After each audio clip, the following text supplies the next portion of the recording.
Dear students, in this video we will discuss about application of derivative.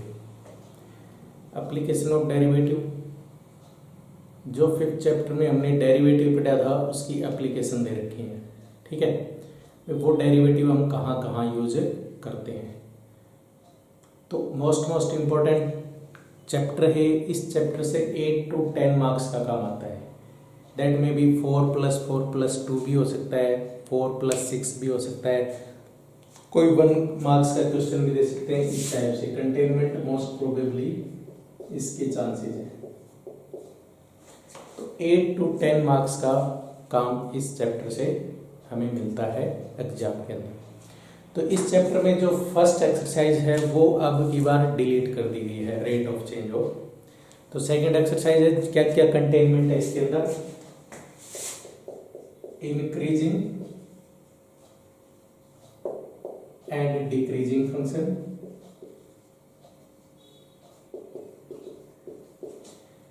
दूसरा है maxima and minima,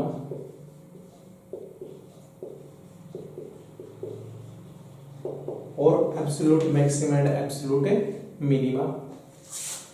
third हमारे पास slope of tangent and normal, और इसके बाद है एप्लीकेशन ऑफ या word problem of maxima and minima.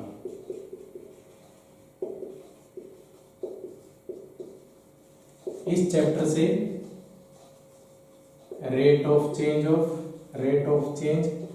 And approximation,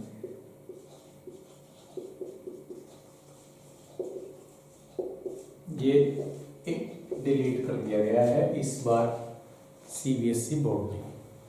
ठीक है, तो हम इंक्रीजिंग डिक्रीजिंग फंक्शन के कुछ बेसिक कंसेप्ट पढ़ेंगे पहले। मान लीजिए मैं लेता हूं कोई भी फंक्शन,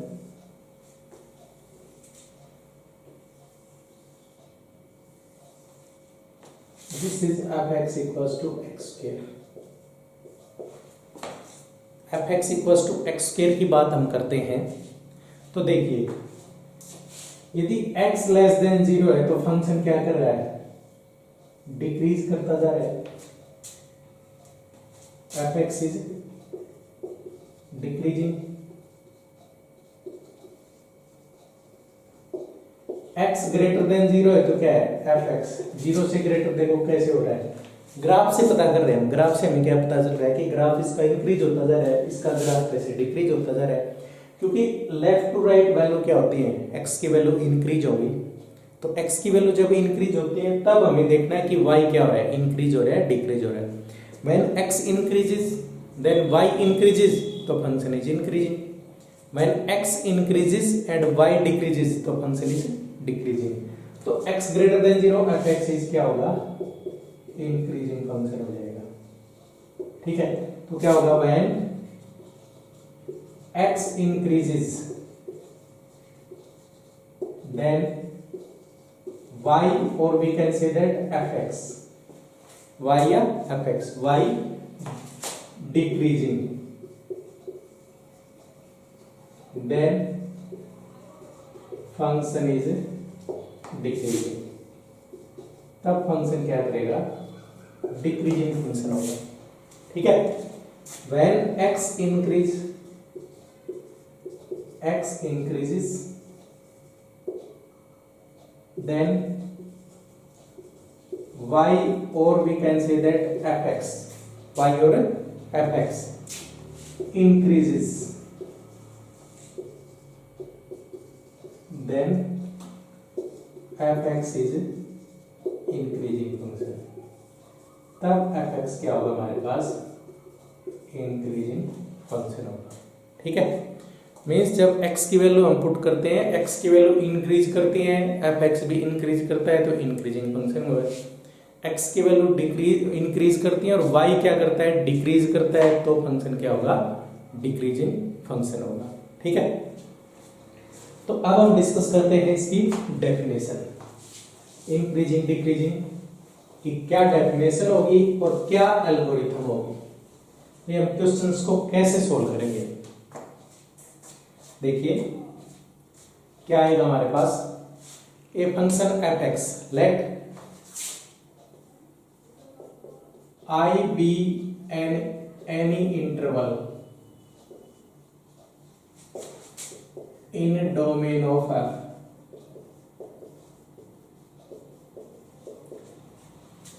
कोई एफ फंक्शन है, उसमें आई कोई इंटरवल है, ठीक है, domain of f, let x1 less than x2, that implies f of x1 less than equal to f of x2 for all x1 x2 belongs to I। सभी x1 x2 belongs to I के लिए क्या होगा, if x1 less than x2 that implies f of x1 less than equal to f of x2 then fx is increasing function. तब fx क्या होगा हमारे पास है, इंक्रीजिंग फंक्शन होगा। यही तो बताया तुमने भाई, लेस वैल्यू है x2 ग्रेटर वैल्यू है, तो fx भी क्या रहा है लेस, fx2 क्या रहा है greater, means x increase then y is increase, तो इंक्रीजिंग फंक्शन, ठीक है। इफ इसी का सेकंड केस, ये फर्स्ट था, ये second case, if x1 less than x2 that implies f of x1 less than f of x2 means equal to sign हमारे पास से नहीं है, ठीक है, ओनली लेस देन है। For all x1 x2 belongs to I, सभी x1 x2 belongs to I के लिए, तो क्या हो जाएगा हमारे पास, then fx is strictly increasing function.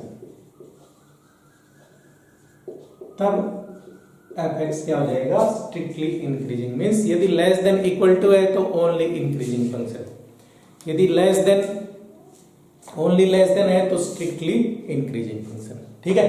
Similarly for decreasing third same है, let I be any interval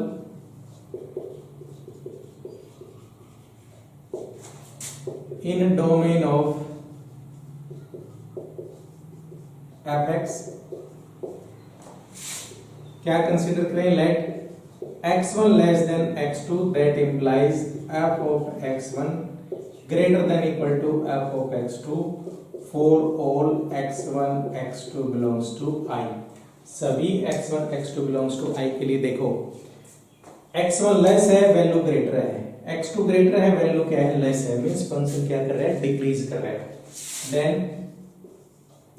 fx is decreasing function, तो fx क्या होगा हमारे पास है, डिक्रीजिंग फंक्शन हो जाएगा। क्लियर।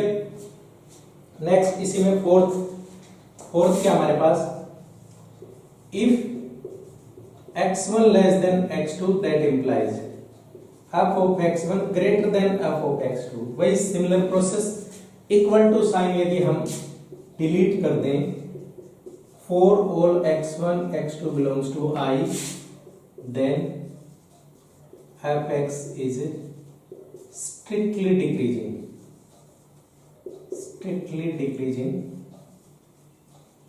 फंक्शन।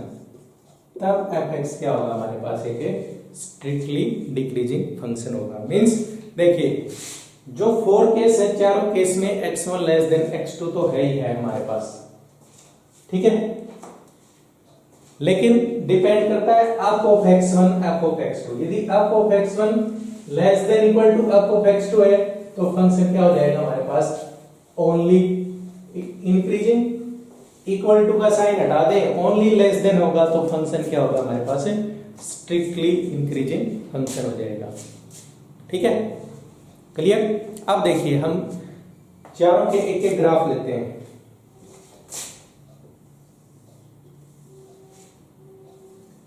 एक मैंने ग्राफ ये लिया है, ठीक है, फर्स्ट ग्राफ, एक मैंने ग्राफ ये लिया है,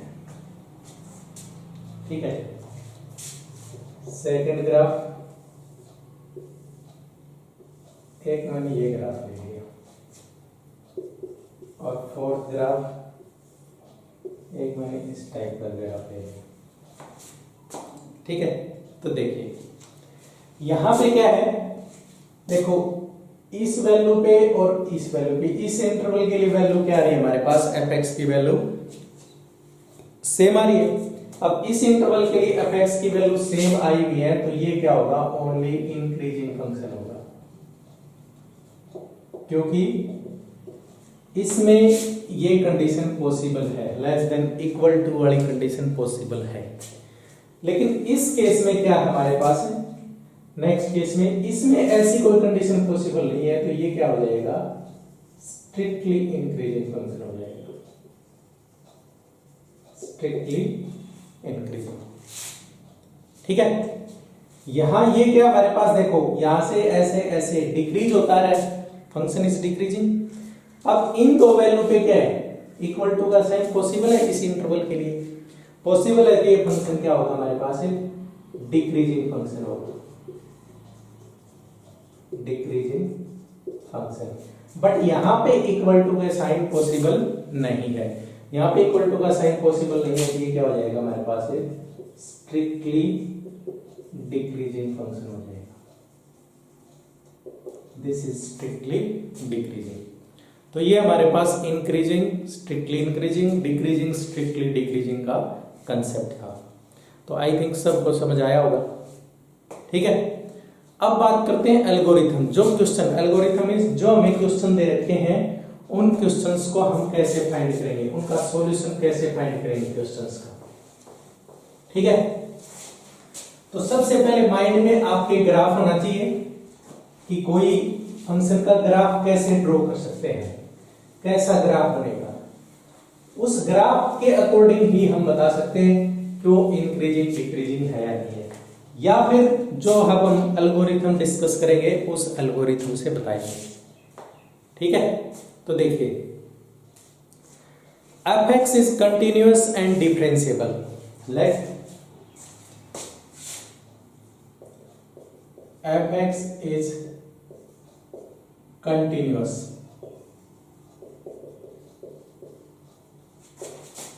on closed interval I and differentiable on open interval I।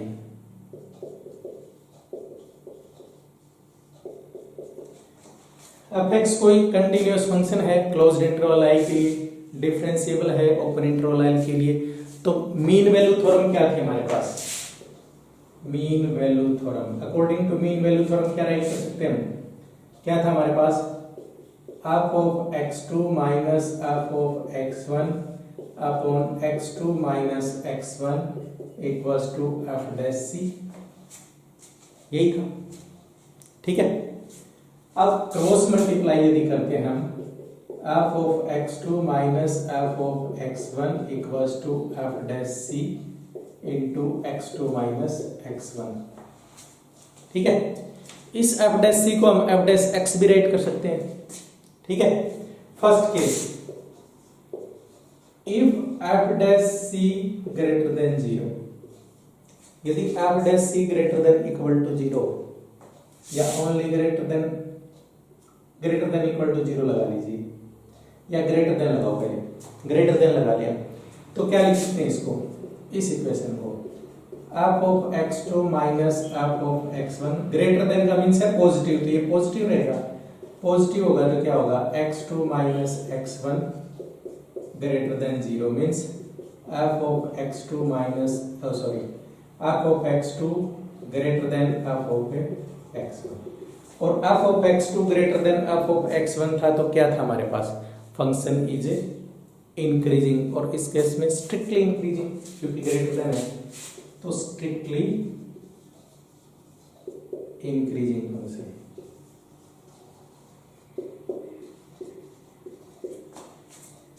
Clear, means यहां से क्या कंक्लूजन निकला, वी कैन कंक्लूड दैट क्या कंक्लूड करते हैं, if f dash x greater than 0 f dash x 0 से ग्रेटर है then f x is strictly increasing, तब एफ एक्स क्या होगा, स्ट्रिक्टली इंक्रीजिंग होगा ऑन आई इंटरवल का ध्यान रखना, आई इंटरवल पे वो क्या रहेगा, स्ट्रिक्टली इंक्रीजिंग रहेगा। ठीक है, सेकंड केस हम डिस्कस करें,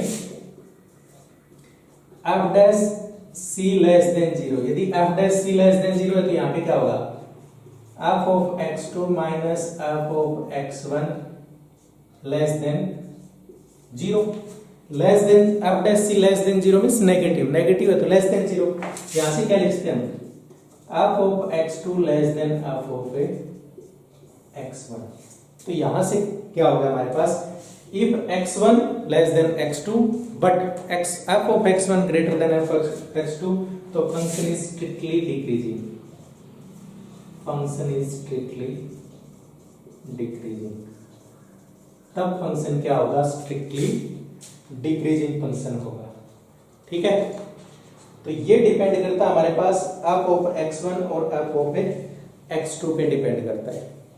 ठीक है, तो किसी भी फंक्शन का यदि हमने डेरिवेटिव इंक्रीजिंग डिक्रीजिंग फाइंड करना है तो क्या करेंगे, हमें एफ डैश एक्स निकालेंगे, एफ डैश एक्स को 0 के साथ इक्वेट करेंगे, एल्गोरिथम नोट कीजिए,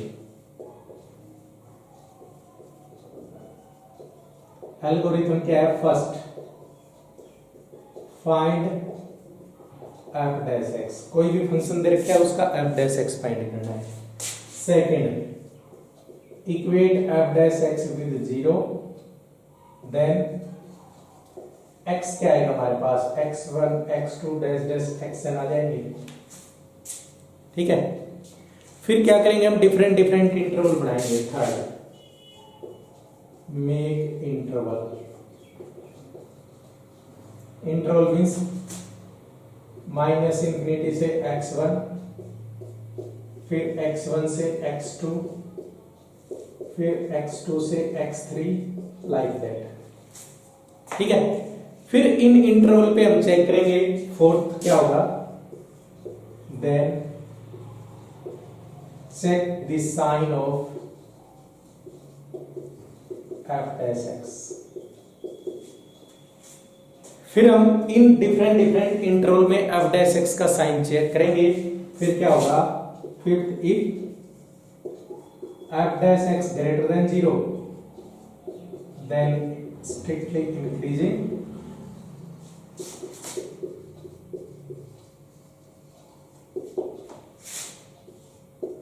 if f dash x less than 0 then strictly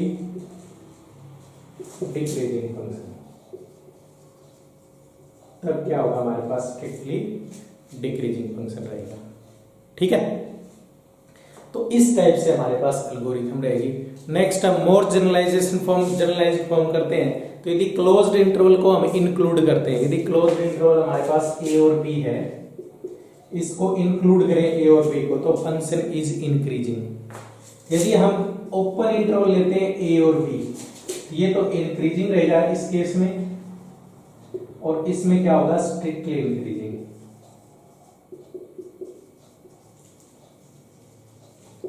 और डिक्रीजिंग और स्ट्रिक्टली डिक्रीजिंग। ठीक है, मींस क्लोज्ड इंटरवल जो बाउंड्री इंटरवल के एंड पॉइंट्स हैं उनको इंक्लूड करते हैं तो ओनली इंक्रीजिंग या डिक्रीजिंग, और इनको हम एक्सक्लूड करते हैं तो क्या होगा,